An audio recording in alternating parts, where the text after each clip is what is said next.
Hello guys, welcome back to back my YouTube channel. दोस्तों स्वागत है आज की एक अगली नई वीडियो में। दोस्तों आज की वीडियो में हम बात करेंगे, जो आप लोग देखेंगे, जो इम्पोर्टेंट पॉइंट है ईवीएस।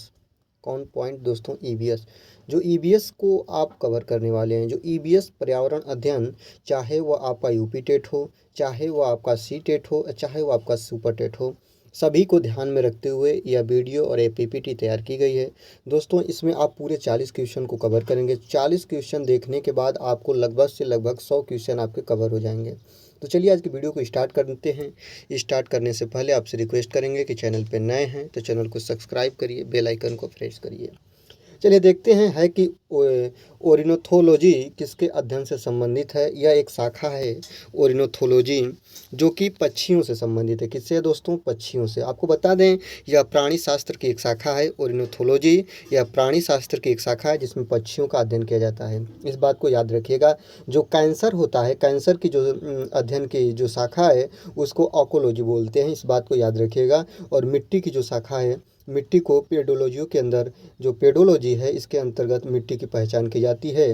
भारत में कृषि अनुसंधान के अनुसार कुल 8 प्रकार की मिट्टियाँ पाई जाती है। इस बात को भी याद रखिएगा।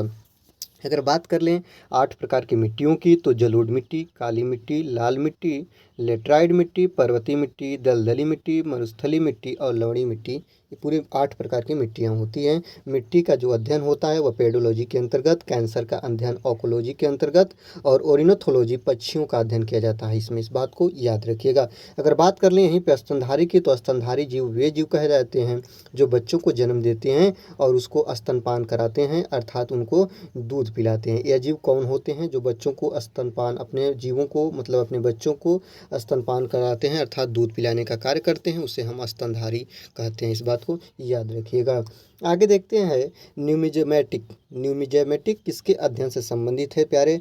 तो जो न्यूमिज्मेटिक है वह सिक्कों का अध्ययन है। क्वाइंस ऑफ कलेक्शन, सिक्कों का इसमें कलेक्शन किया जाता है, सिक्कों का अध्ययन किया जाता है।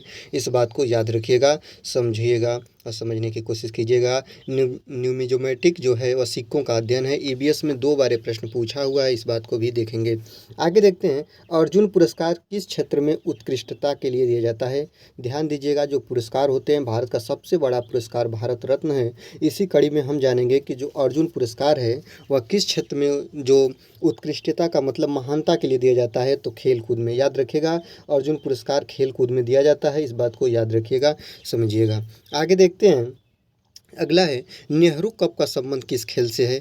नेहरू कप, जो नेहरू कप का संबंध है प्यारे, वो फुटबॉल में, फुटबॉल में नेहरू कप दिया जाता है। इस बात को याद रखिएगा, समझिएगा। काफ़ी इंपॉर्टेंट है। मैं आप लोगों के लिए एक कप और खेल कूद संबंधित एक वीडियो लेकर आऊँगा, जो परीक्षा की दृष्टि से वीडियो बनेगी। तो उससे पहले अगर वीडियो अच्छी लग रही है तो लाइक कर लीजिए और चैनल पर सब्सक्राइब कर लीजिए। आगे देखते हैं जापान का राष्ट्रीय खेल क्या है। जापान एक राष्ट्र है जिसका राष्ट्रीय खेल क्या है दोस्तों, इसको बात याद रखेंगे। जापान का राष्ट्रीय खेल जूडो है और भारत का राष्ट्रीय खेल हॉकी है। इंग्लैंड का राष्ट्रीय खेल क्रिकेट है। ऐसे ऐसे चीज़ों को आप लोग समझिएगा। ऑस्ट्रेलिया का भी क्रिकेट है, इस बात को याद रखिएगा। जापान का राष्ट्रीय खेल क्या है दोस्तों? जापान का राष्ट्रीय खेल जूडो है। क्या है दोस्तों? जूडो। याद रखिएगा। बात करेंगे राजधानी के बारे में, तो जापान की राजधानी टोक्यो है। इसको भी याद रखिए, ये भी कभी पूछ भी सकता है, ये इंपॉर्टेंट पॉइंट है जापान की दृष्टि से। जापान की राजधानी टोक्यो है और मुद्रा जो है वो मुद्रा इसकी येन है। इस बात को याद रखिएगा, जापानी येन इसको बोला जाता है, येन इसकी मुद्रा है। आगे देखते हैं सूर्य किरण भारत और किस देश के बीच संयुक्त सैन्य अभ्यास है। सूर्य किरण, सूर्य किरण का मतलब है प्यारे, यह एक सैनिकों का अभ्यास है जो कि 2 देशों के बीच है, और भारत और किसके बीच? नेपाल के बीच। ऑप्शन नंबर डी आपका करेक्ट आंसर हो जाएगा। भारत और नेपाल के बीच जो भारत की सेना है और नेपाल की सेना है, दोनों संयुक्त रूप से अभ्यास, सैन्य अभ्यास करती है। इसको नाम दिया गया है सूर्य किरण को। इसको आप लोग याद रखिएगा। आगे देखते हैं 24 दिसंबर देश में किस रूप में मनाया जाता है। तो जो 24 दिसंबर है, याद रखिएगा, 24 दिसंबर 1986 को पारित हुआ था राष्ट्रीय उपभोक्ता दिवस।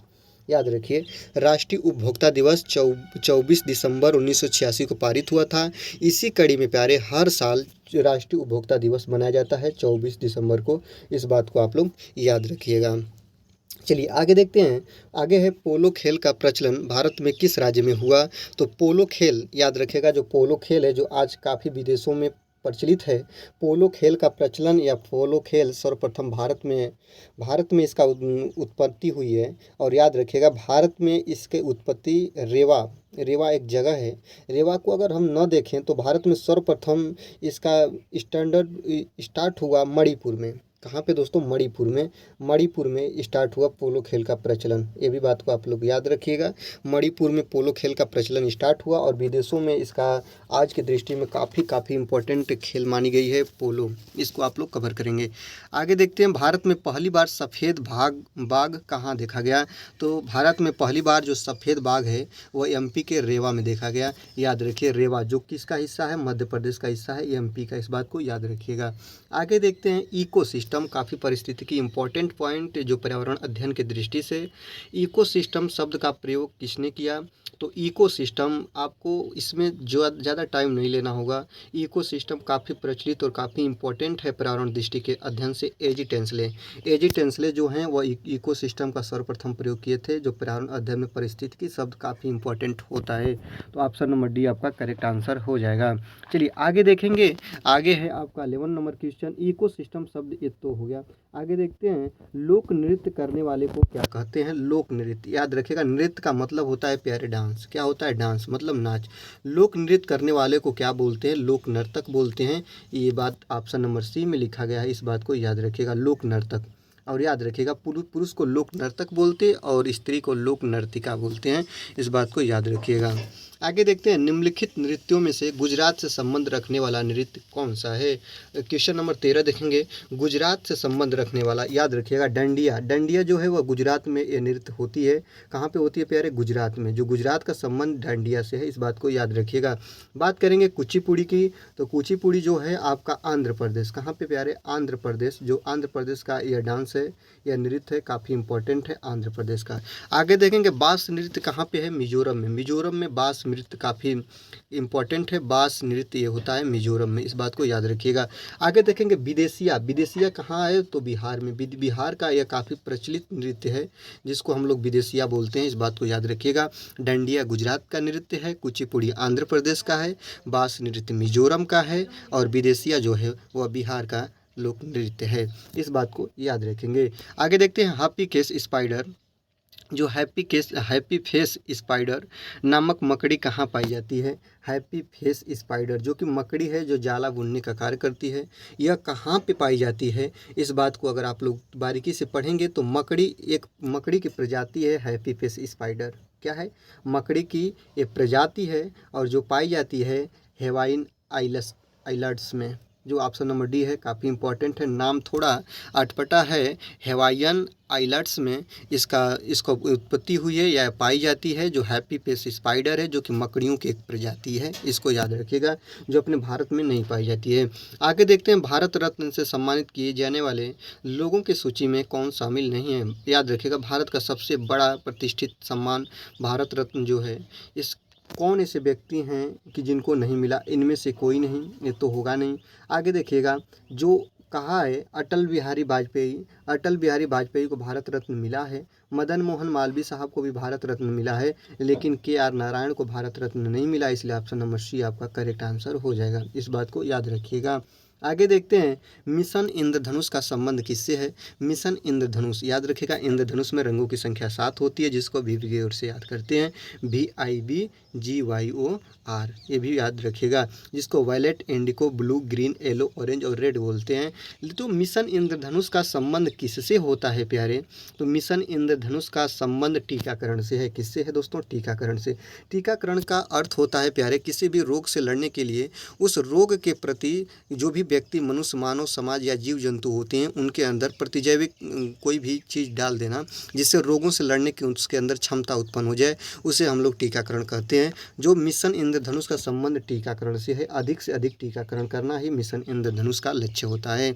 आगे देखते हैं, भारत में राष्ट्रपति के नियम को हर 6 महीने में संसद की मंजूरी से कितने समय के लिए बढ़ाया जा सकता है? याद रखिएगा, भारत में राष्ट्रपति के नियम को हर 6 महीने में संसद की मंजूरी से कितने समय के लिए बढ़ाया जा सकता है? तो ऑप्शन नंबर डी आपका करेक्ट आंसर हो जाएगा, 3 वर्ष। कितने दिनों के लिए बढ़ाया जा सकता है? 3 वर्ष के लिए बढ़ाया जा सकता है। ये भी याद रखेंगे। आगे देखते हैं, भारतीय संविधान के किस अनुच्छेद में अस्पृश्यता उन्मूलन के विषय में उल्लेख किया गया है? अस्पृश्यता जो है वह मूल अधिकार है, याद रखिएगा। सबसे पहले ये समझिएगा ये क्या है प्यारे, यह मूल अधिकार है। मूल अधिकार कहाँ से लिए गए हैं? तो मूल अधिकार यूएसए से लिए गए हैं, इस बात को याद रखिएगा। बात किया है कि भारतीय संविधान के किस अनुच्छेद में अस्पृश्यता का सिद्धांत है? तो अनुच्छेद 17 में है, इस बात को याद रखिएगा। ऑप्शन नंबर डी आपका करेक्ट आंसर हो जाएगा। मूल अधिकारों की संख्या कितनी है? 6 है, इस बात को याद रखिएगा। कौन सा अधिकार मूल अधिकार से हटा दिया गया है? तो संपत्ति का अधिकार मूल अधिकार से हटा दिया गया है। इस सभी बातों को भी याद रखेंगे, जो पूछ भी देता है। आगे देखते हैं, ग्रहों के चारों ओर घूमने वाले खगोलीय पिंड क्या कहलाते हैं? जो ग्रह होते हैं, याद रखिएगा, बीच में होता है सूर्य। क्या होता है दोस्तों? सूर्य। ऊर्जा का सबसे बड़ा स्रोत क्या होता है? सूर्य होता है, इस बात को याद रखिएगा। जो सूर्य से प्रकाश किरणें निकलती हैं, जो सूर्य के ताप बिंदु यहाँ पे केंद्र पे जो इसका ताप होता है वह 6000 डिग्री सेल्सियस होता है। सूर्य से प्रकाश किरणों को पृथ्वी पर आने में 500 सेकंड का समय लगता है। सब चीज़ों को आप कवर करिए, 500 सेकंड का समय लगता है। लेकिन कहा है कि ग्रह के चारों ओर घूमने वाले खगोलीय पिंडों को उपग्रह कहते हैं। याद रखिएगा, सूर्य अपने स्थान पर होता है, इसके चारों तरफ ग्रह घूमते हैं। कौन घूमता है? ग्रह घूमते हैं। और जो एक ग्रह कितने प्रकार के होते हैं? 8 प्रकार के होते हैं, इस बात को याद रखिएगा। ये सभी ऐसे ऐसे 8 प्रकार के ग्रह होते हैं, और ग्रहों के चारों ओर जो घूमते हैं ऐसे ऐसे इनकी कक्षाओं में, इनको उपग्रह बोलते हैं। क्या बोलते हैं दोस्तों? उपग्रह बोलते हैं। इसे आप लोग याद रखिएगा। याद रखिएगा, ग्रह के चारों ओर घूमने वालों खगोलीय पिंडों को उपग्रह कहा जाता है। सबसे बड़ा ग्रह कौन है दोस्तों? बृहस्पति। कौन सबसे बड़ा ग्रह कौन है? बृहस्पति है, इस बात को याद रखिएगा। सूर्य के पास कौन सा ग्रह है? तो सूर्य के पास कौन सा ग्रह है दोस्तों? बुध है। चमकीला ग्रह कौन है? तो दोस्तों शनि है, इस बात को याद रखिएगा। ये बात को, नीला ग्रह कौन है? तो नीला ग्रह पृथ्वी है। ऐसे चीज़ों को पूछ देता है, इतने चीज़ को कवर करते रहिए। आगे देखते हैं, भूगोल भूतल का अध्ययन है, ऐसा किसने कहा था? तो ऐसा कहने वाले जो व्यक्ति हैं, जो इनको हम बोलते हैं काट। ऑप्शन नंबर सी आपका करेक्ट आंसर हो जाएगा। एक भूगोलविद हैं जिन्होंने भूगोल भूतल का अध्ययन है उन्होंने कहा था, जो व्यक्ति थे उनका नाम था काट। आगे देखते हैं, ग्रीनविच किस देश में है? ग्रीनविच जो है वह आपका इंग्लैंड यूके, जिसको बोलते हैं यूनाइटेड किंगडम। आगे याद रखिएगा, जो यूके, ऑप्शन नंबर ए आपका करेक्ट आंसर हो जाएगा। ग्रीनविच किस देश में है? तो यूके में है, इस बात को याद रखिएगा। यूनाइटेड किंगडम जिसको बोलते हैं। आगे देखते हैं, एक देशांतर को पार करने में 2 स्थानों के स्थानीय समय के बीच कितना अंतर होना चाहिए? तो इसको आप लोग पढ़ना है, इसको आपको याद रखना है। माइंड कंसेप्ट में इसको सिक्योर करके सेफ रख लेना है कि एक देशांतर को पार करने में 2 स्थानों के स्थानीय समय के बीच का अंतर 4 मिनट होता है। कितना होता है? 4 मिनट होता है। ऑप्शन नंबर 4 आपका करेक्ट आंसर हो जाएगा। आगे देखते हैं, संचार उपग्रह किस वायुमंडलीय स्तर में स्थित होते हैं? संचार उपग्रह का मतलब होता है, याद रखिएगा, जो टेलीविज़न में जो भी तरंगे आती हैं उन्हीं को संचार उपग्रह बोला जाता है। जैसे मोबाइल या इलेक्ट्रिक तरंगे जो होती हैं, इनका वायुमंडलीय स्तर में स्थित होता है, तो यह होता है आयन मंडल में। आयन मंडल में रेडियो एक्टिव तरंगे घूमती हैं। इस आधार पे आप कहेंगे कि जो संचार उपग्रह होते हैं वो आयन मंडल का हिस्सा होते हैं। इसको आप लोगों को समझना होगा। आगे देखेंगे, अगर क्षोभ मंडल की बात कर लें तो क्षोभ मंडल में मौसम संबंधित घटना जैसे कुहासा होना, बारिश पड़ना, ये सब क्षोभ मंडल में होता है।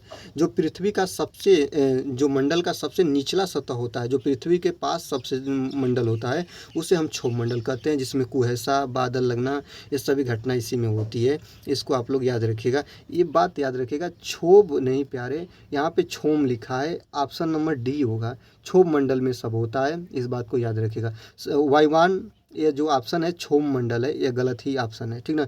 तो क्षोभ मंडल में जैसे कुहेसा लगना, बादल गरजना, बिजली तड़कना, ये सब घटनाएं होती है। समताप मंडल में जो हवाई, इससे ज़्यादा यही बनता है कि वायुयान कहाँ उड़ते हैं, हवाई जहाज़ कहाँ उड़ते हैं, तो समताप मंडल में उड़ने के लिए यह सबसे सेफ स्थान होता है। आगे देखते हैं, वायुमंडल के किस भाग में जलवाष्प की कुल मात्रा का 90% भाग विद्यमान होता है? तो याद रखिएगा, वायुमंडल के किस भाग में? तो यह आपका क्षोभ मंडल में याद रखिएगा 21% आपका ऑक्सीजन पाया जाता है, 78% नाइट्रोजन पाया जाता है और 1% अन्य गैसें पाई जाती है प्यारे। लेकिन बात कहा है कि जलवाष्प की कुल मात्रा का 90% भाग किस मंडल में विद्यमान रहता है? तो क्षोभ मंडल में।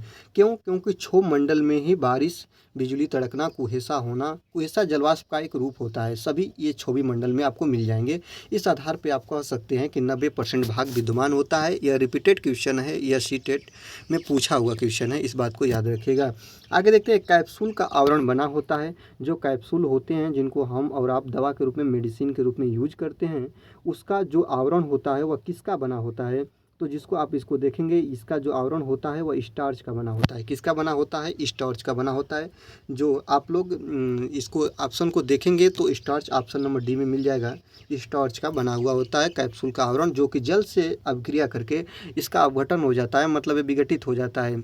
जब जल से यह अभिक्रिया इसका होता है तो आवरण अपने आप गल जाता है प्यारे। आगे देखते हैं निम्नलिखित में से कौन सा पदार्थ मानव शरीर में ईंधन का काम करता है? तो मानव शरीर में ईंधन का कार्य कार्बोहाइड्रेट करता है। मतलब देखिएगा कैसे आप लोग कहेंगे कि मानव शरीर में यह ईंधन का कार्य करता है। कार्बोहाइड्रेट व्यक्ति को तुरंत ऊर्जा प्रदान करती है। मानव शरीर में जो ऊर्जा का मात्रक होता है उसे हम किलो कैलोरी या कैलोरी में मापते हैं, ये भी बात याद रखिएगा।